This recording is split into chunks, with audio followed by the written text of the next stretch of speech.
Hello friends, welcome to another lecture of Discrete Time Control System by K. Ogata, and I am Hassan Khalid from NFC Institute of Engineering and Technology. Today I am going to present the stability analysis through various definitions, and some sort of examples have been also included through along with the MATLAB simulation. Today's lecture is based upon three basic contents: the stability definitions, bilinear transformation, and also a brief discussion regarding the conversion between the S to Z plane and Z to the imaginary omega plane, which is the bilinear transformation, in order to get used to the Routh-Harvard's criterion method, which can also be in this way be able to implement on the discrete time control systems. And in the end, there will be an example.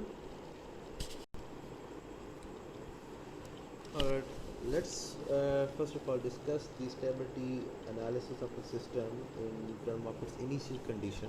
If the output of the system excited by some initial condition decayed to zero at the steady state, the system is said to be asymptotic stable. Mathematically, we can write that where you have the output of the discrete time control system as y of k. Now, if you apply the limit as the k approaches to the infinite, that output should be equal to 0.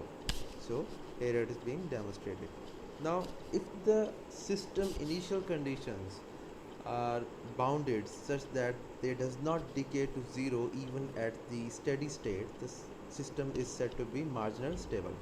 Now, if you observe the sinusoidal or cos functions, which are actually giving the same amplitude and the frequency with respect to the time, their output doesn't uh, decay to the zero just as the exponential decaying function. Such systems responses are actually called as the marginally stable systems. Now let us illustrate our impulse transfer function for a discrete time control system with the help of PZMap, which are easily available in the MATLAB commands. With the help of that command, you will be able to analyze the system with the help of a graphical view. One will be having a real axis, and the y-axis will be the imaginary part of your impulse transfer function. Now, when you plot that graph, all the poles and the zeros of your impulse transfer function will be plotted on that graph. Now, if any of the pole or all the poles are lying inside the unit circle, means having the radius 1, that system is said to be stable system. If a single pole gets out of this unit circle, the whole system will become unstable.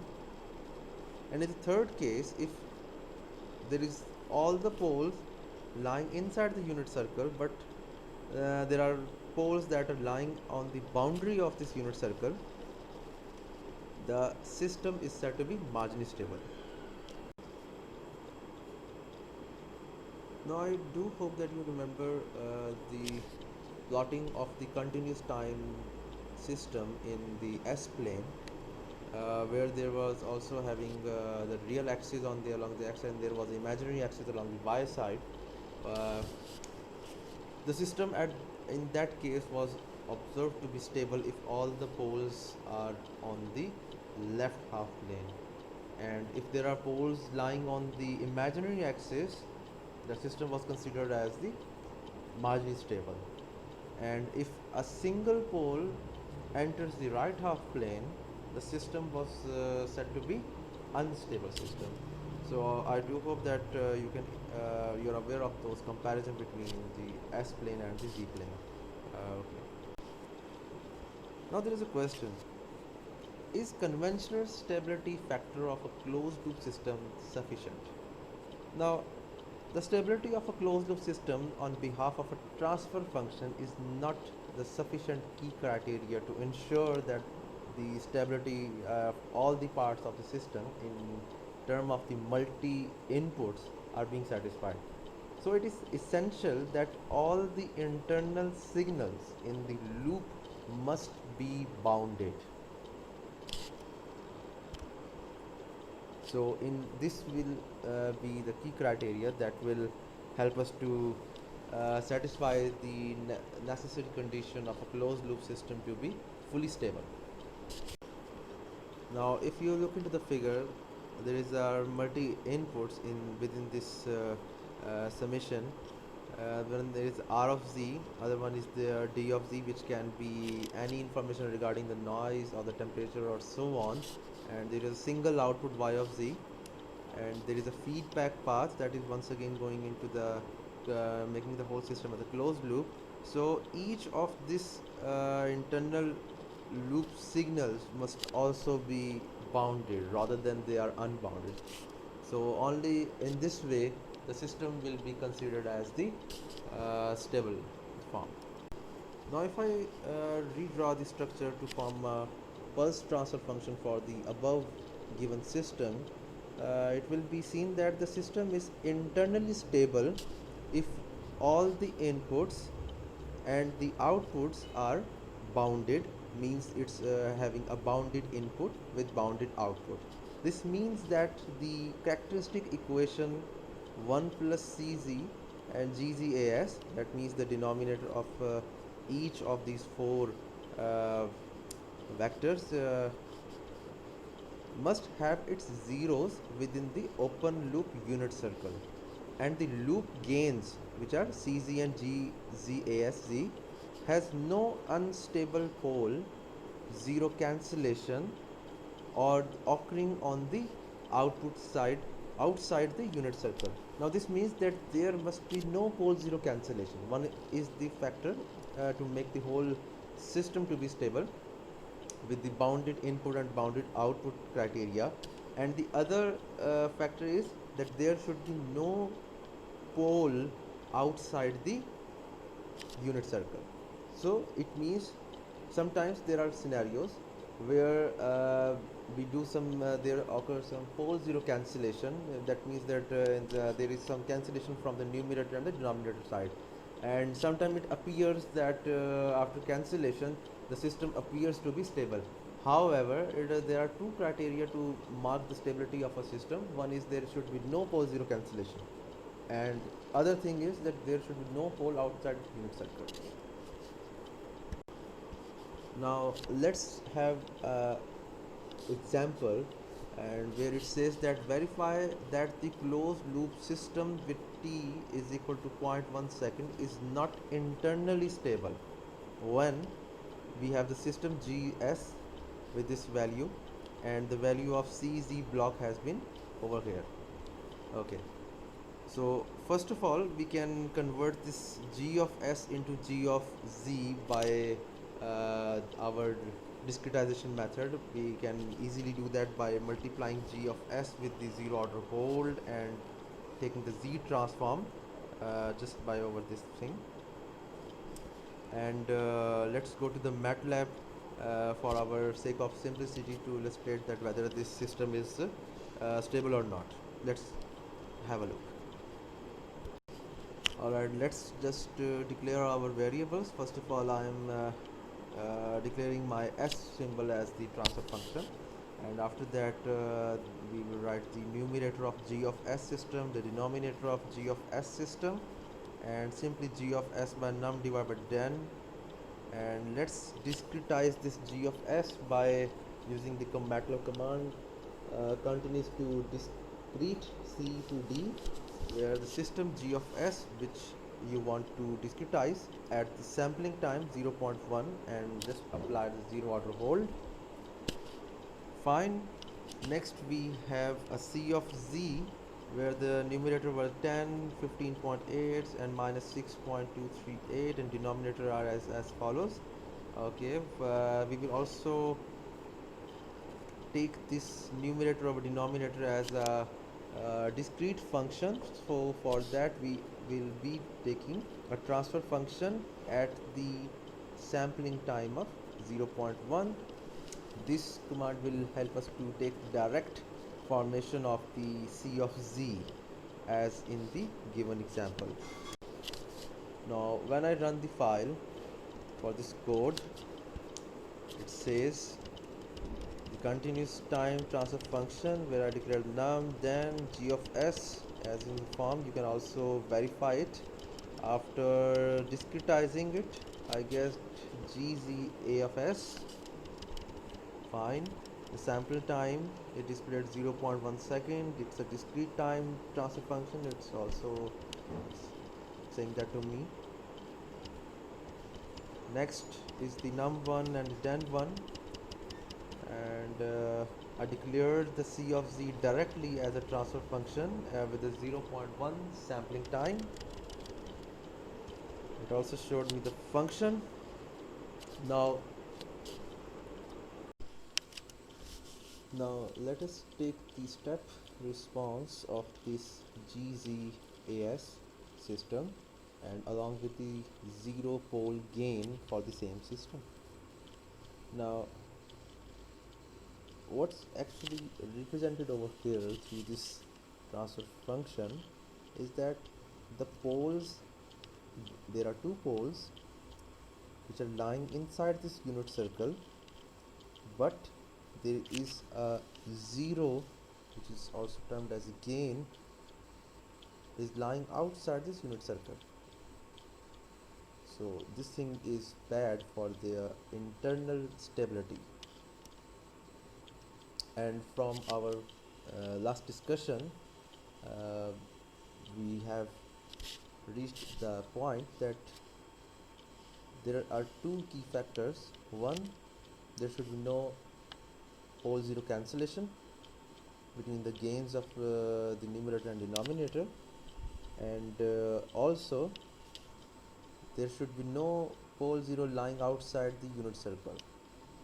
Now since there are two poles which are lying inside the unit circle, okay fine, we can say the system is stable, but in terms of the total internal stability, this zero is lying outside the unit circle, which is bad thing.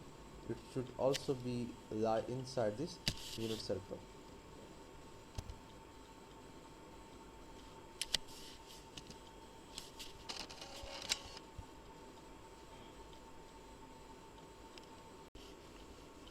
Now if your system is stable and causal but has zero outside the unit circle, then its inverse is not stable.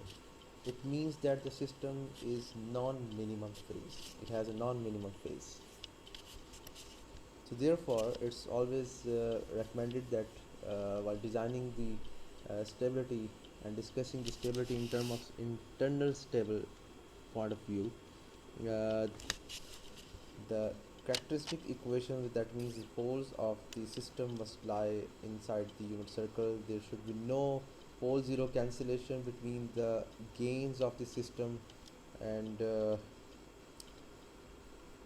all the zeros must also be inside the unit circle, otherwise the system will be considered to have a non-minimum phase. So this is the response of the G of S after simulation. There is a undershoot between 0 and 0.5 second, and after that the output become stable, means it reached the value less than the 1 amplitude at nearly 3.5 second. So these are the staircase that represents that the same system has undergone the discretization at 0.1 sampling time.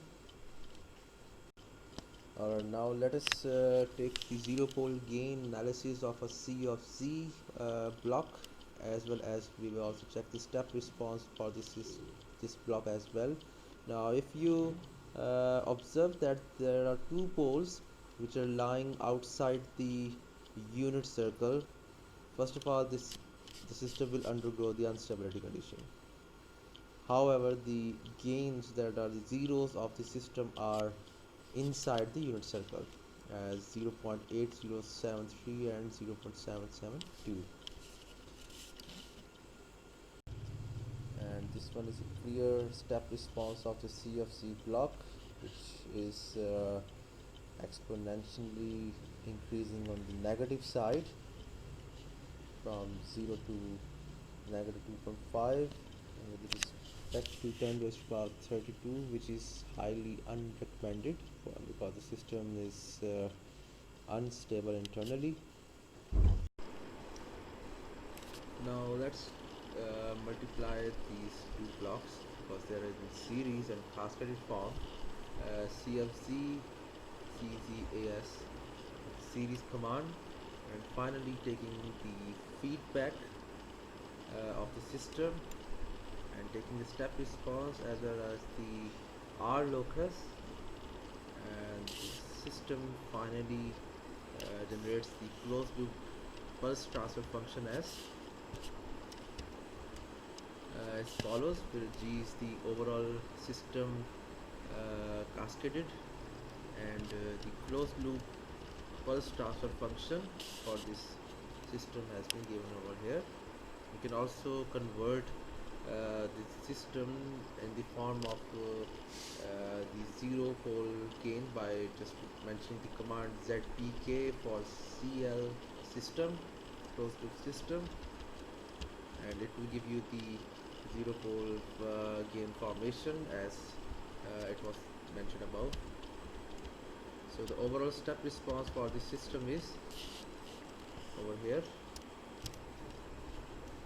You can easily observe that the system is going unbounded, and the system is not completely stable. It's an unstable system which we have verified through this illustration. Now here is another criteria to mark the stability, which is the Routh-Hurwitz criterion method. But the problem is that Routh's criterion method is applied to the system in the S plane, which is in the Laplace transform form in the frequency domain. And since we have transformed our system in discrete form, we cannot directly apply the Routh-Hurwitz criterion method for the stability, because in this way the overall purpose of the system transformation will be lost. So this means that there should be another equivalent transformation methodology that can help us to analyze the discrete system in the same way as we did for the Routh-Hurwitz criterion method. Therefore, we can do the one transformation which is a bilinear transformation, which actually maps the Z domain in the S domain by transforming the Z system into the frequency domain of omega, so where you can easily apply the Routh-Hurwitz criterion method by analyzing the system in the left half plane. So for this purpose, what you need to do is to use apply the transformation of bilinear transformation, which is actually Z in term of the omega, that's equal to 1 plus t by 2 omega divided by 1 minus t by 2 omega. You can also take the inverse transform to obtain the omega in term of Z, and you can finally convert the characteristic equation of f of Z in term of f of omega by just substituting the value of Z as that's equal to 1 plus omega divided by 1 minus omega. So finally you will obtain this formation in terms of f of omega, which is the new characteristic equation. So you can simplify this equation by multiplying 1 minus omega on both sides. So you will easily obtain the f of omega new characteristic equation with coefficients bn to b naught, and with the help of these coefficients we can easily apply the Routh-Hurwitz criterion method to obtain the stability analysis and other applications along with it. Now you can also simplify this equation by multiplying it with 1 minus omega both sides. You will obtain the new simplified version of the characteristic equation of f of omega, where the new coefficients will be obtained as b of n to till the b naught. Now you have obtained the final version of your characteristic equation, which is now in the omega plane, which is the frequency domain, So now this is the right time to apply the Routh-Harvitz criterion by creating the table. The first two rows are obtained directly from this characteristic equation. The first row is the b of n and the third term and so on. The second row is obtained by the second term, the fourth term and so on. And by just uh, you can obtain the next rows by multiplying bn with bn minus 3 this, and bn minus multiplication with bn minus 2 with that of bn minus 1. Just simply by taking the mod of this term you will obtain c1, and taking the mod of the other terms you will obtain the c2 and c3 simply. Now from chapter 4 we actually learned how to map the S-plane in the Z-plane by considering the concept of the complementary strips. And if you remember that by moving along the imaginary line from point 1 to the 2, which is the primary strip, you are actually moving at the unit circle from point 1 to 2. Now if you move above the primary strip from 2 to 3, you are actually entering the second quadrant of the unit circle from point 2 to 3 at the unit circle, which radius of r is equal to 1. Yeah, now if you move from this imaginary axis toward the negative infinite side of the S-plane, you will be actually moving toward the origin of the unit circle, that is toward the at infinite it will be at the center of the unit circle. And similarly from point 4 to point 5 you are moving from the infinite. If you move from the positive infinite toward the negative infinite along the y-axis, you will be actually moving between this region, that is from from the 1 radius toward the 0 and so on. From this point slightly from 4 to 5 you will be moving from the central origin axis toward the maximum magnitude of the radius. But now finally if you are moving from the infinite toward the 0 point of the imaginary axis, you will be once again be transforming from the minimum length of the unit circle toward the maximum length of the unit circle, which is once again 1. And lastly, as you approach toward the from point 6 to 7 and 7 to point 1, once again you will be moving at the boundary of the unit circle. So it is clear from this whole scenario that if you are moving at the imaginary axis of the in the S-plane, which is the marginally stable point for the system, you will be rotating at the unit circle. You will be rotating at the unit circle, but in the different coordinates. And if you are moving towards the left infinite side, you will be actually moving inward toward the origin of the unit circle. So this is how it actually works from S to Z plane. Now in bilinear transformation, there are few things different from the S mapping. Now if you realize that both are having a circular shape, but in Z domain you are actually moving along the full circle in the 4 different quadrants, but in the bilinear transformation all the work is done in the left half plane. There is no right half plane as in the in the S mapping, because in S mapping we said that in the right half plane, if there is any movement, things will be much different. But in the bilinear transformation, all the work is done in the left half plane.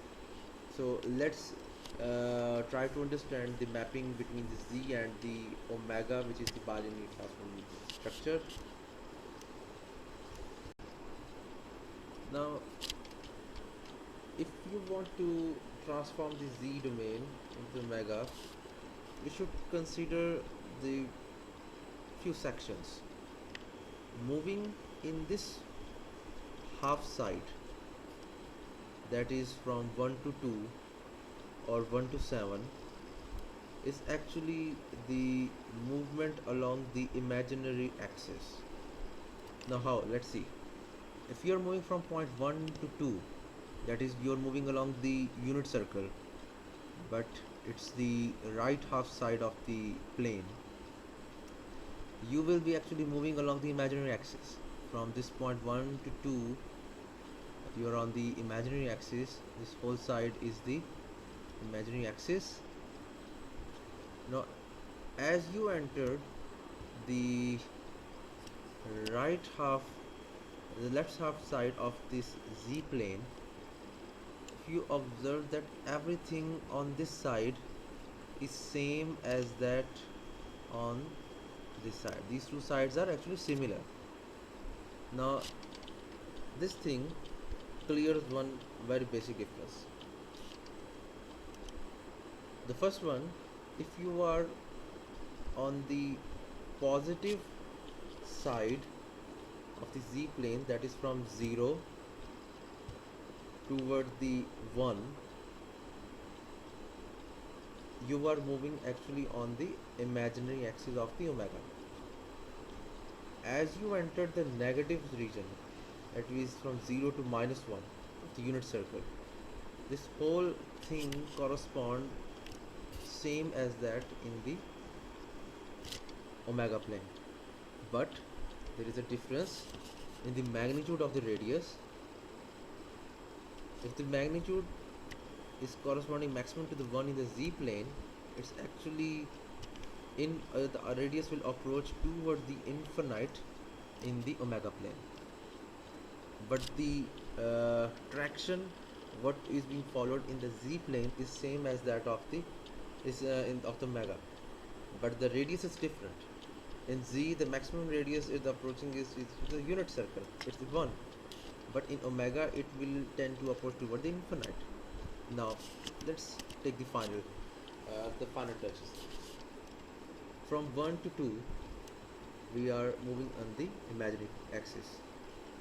From 2 to 3, which is the second quadrant, we are actually in the second quadrant of the omega plane as well, but the magnitude is approaching to infinite. Now as we move from the units point of the unity toward the origin, the radius of the omega will also start to decrease. That will it is also moving toward the origin, but it will tend to decrease till -2 by t, as stated above. In the transformation, if you place the value of z is equal to 0, you will be actually obtain the maximum omega to be -2 by t. Fine. Okay, now if you are flipping from 4 to 0.5, you will start to take the same steps. You will your distance will start to increase and will tend to approach toward the infinite in the omega plane. And similarly, as you reach the point 6 in the Z plane, that is at Z is equal to 1, your radius will be approach to infinite. And finally toward the 7, once again you are actually moving on the imaginary axis, since this point has reached over is entering the boundary of the right side of the Z plane. as we enter the right side of the z plane, we are actually moving along the imaginary axis of the omega. So that's how it works from in the z and in the omega transformation. So that was all about today's lecture. I hope you really enjoyed the demonstration with the help of the MATLAB, as well as this tutorial lecture regarding the stability involving the bilinear transformation as an application tool for observing the system with the Routh Harvard's criterion. Now further, this application can be easily extended if there is a gain that is multiplied, gain k that is multiplied with the system, and you want to find out the range of that gain, to what extent it will keep the system in the stable form. You can easily find the range of the gain by transforming the discrete time system into the uh, omega plane by applying the bilinear transformation, and you can easily find out the range of the gain. But alternatively, this can also be observed with the help of the Giori stability criterion method, which is much more easier as compared to this method, because there is no transformation, and sometimes it becomes really messy to solve this question with the bilinear transformation, where you have to solve the system for the S into the Z and then apply the transformation. It will make things very complex. But since it's a converting tool, and it helps the students and engineers to solve and to make a link between the two different languages and two different planes by through different relations, so I think that it's much more easier to observe as well. So that was all the today's lecture. I hope that you really enjoyed, and please do comment regarding this today's lecture, and follow us on our NFC YouTube channel. Thank you very much. Have a nice day.